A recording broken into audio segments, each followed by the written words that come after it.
أيها الإخوة والأخوات chers frères et sœurs السلام عليكم ورحمة الله. بسم الله الرحمن الرحيم.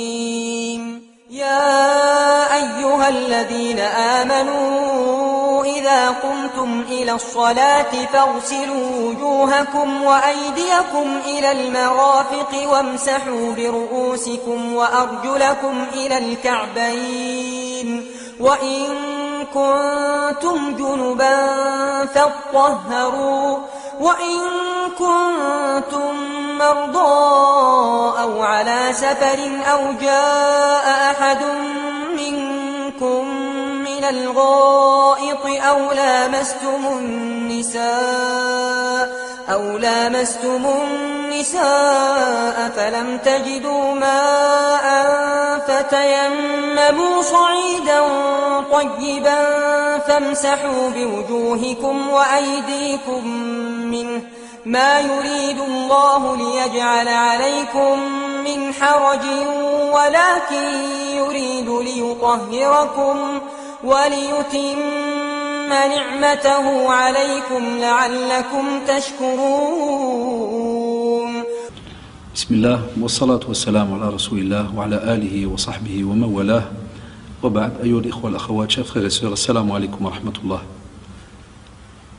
Allah subhanahu wa ta'ala, lorsqu'il nous a rendu donc obligatoire la prière, nous a demandé justement de faire un acte qui est très très important, qu'on appelle donc les ablutions, c'est-à-dire le fait de se purifier de toute impureté.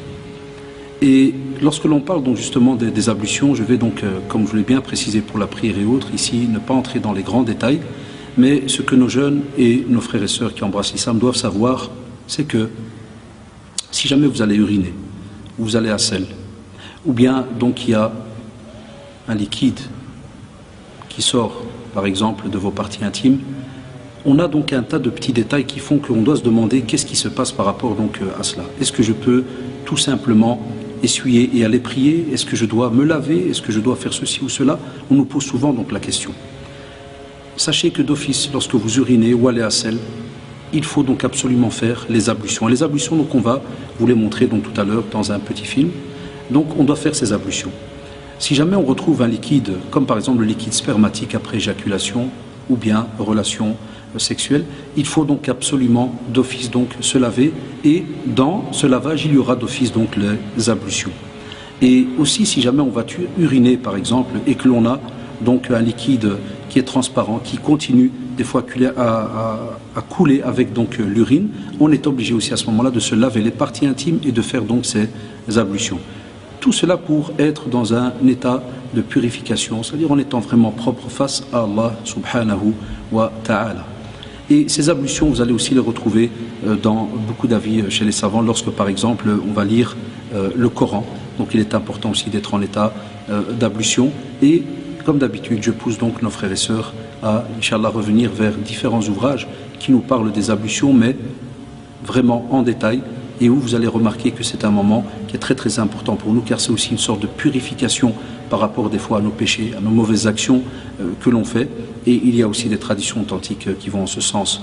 Donc pour les ablutions, il faut aussi savoir que cela doit se faire absolument avec concentration, cela doit se faire aussi comme le prophète sallallahu alayhi wa sallam nous l'a enseigné, cela aussi doit se faire d'une manière qui fait qu'on ne délaisse pas une petite partie de sa peau ou du corps en se disant c'est rien, c'est un petit détail. Non, parce que même pour les ablutions, s'il y a des choses qui manquent, vos ablutions donc sont annulées. Donc chers frères et sœurs, il faut accorder aussi de l'importance à cet acte d'adoration, parce qu'effectivement c'est un acte d'adoration qui fait que votre prière est soit valable ou bien est nulle.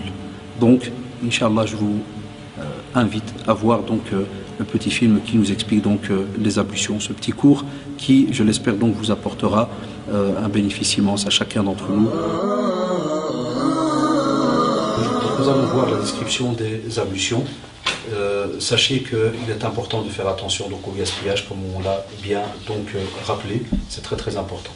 Donc voilà, notre frère va commencer les ablutions. Comme vous avez remarqué, on met toujours la main droite dans l'eau, pas la main gauche, et aussi l'eau doit couler à côté de votre récipient.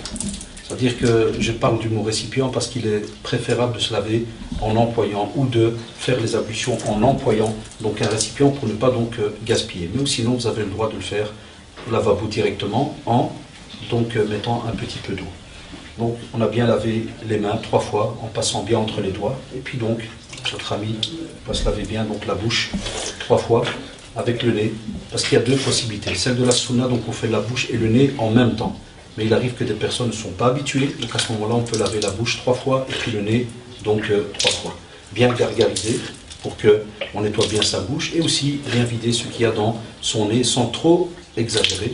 Et spécialement donc pendant le mois de Ramadan. Il faut faire attention lorsqu'on se lave le nez qu'on ne prenne pas donc beaucoup trop d'eau, parce que si jamais ça descend dans la gorge, à ce moment-là ça annule donc les ablutions. On peut continuer. Et donc on se lave aussi le visage 3 fois, donc on a bien dit les mains 3 fois, la bouche, le nez 3 fois, le visage, en passant bien donc dans la barbe, parce que l'eau doit bien toucher donc la peau, et cela donc 3 fois.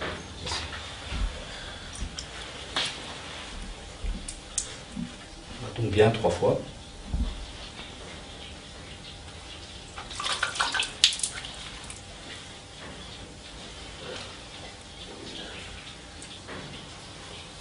Donc après avoir lavé le visage 3 fois, on continue.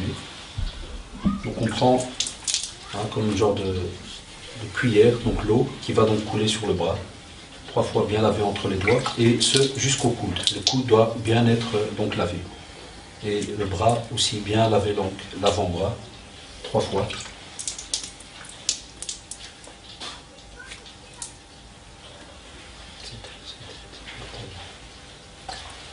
Voilà, on reprend de nouveau l'eau avec la main droite, comme vous l'avez remarqué, la gauche ne touche pas l'eau.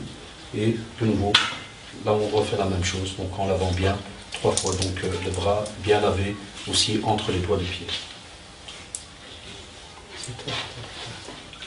Après cela, donc une fois qu'on a terminé, voilà, les bras, donc on va se mouiller les mains pour passer donc, comme vous voyez, avec donc sa main sur la tête, jusque donc l'arrière de la nuque.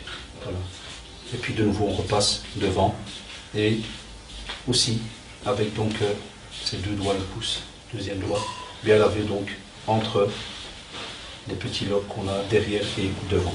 Cela une seule fois. Un aller, un retour et bien laver en dessous, donc le talon, la cheville, et avec donc la main gauche, avec votre doigt, vous lavez bien entre les doigts. Donc vraiment, tous les saletés doivent être enlevées, 3 fois le droit, et la même chose, on reprend de l'eau avec la main droite, et on se relave bien, donc le pied, en haut, en dessous, talon, donc bien entre les doigts de pied, et aussi jusqu'aux chevilles.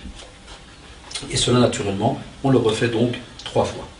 Avec donc ce petit cours, alhamdoulilah, qui je l'espère est bien résumé pour vous, vous avez donc comment faire les ablutions. Et Inch'Allah, n'oubliez pas donc le cours suivant qui est le cours sur la prière. Wa jazakumullah, assalamu alaikum.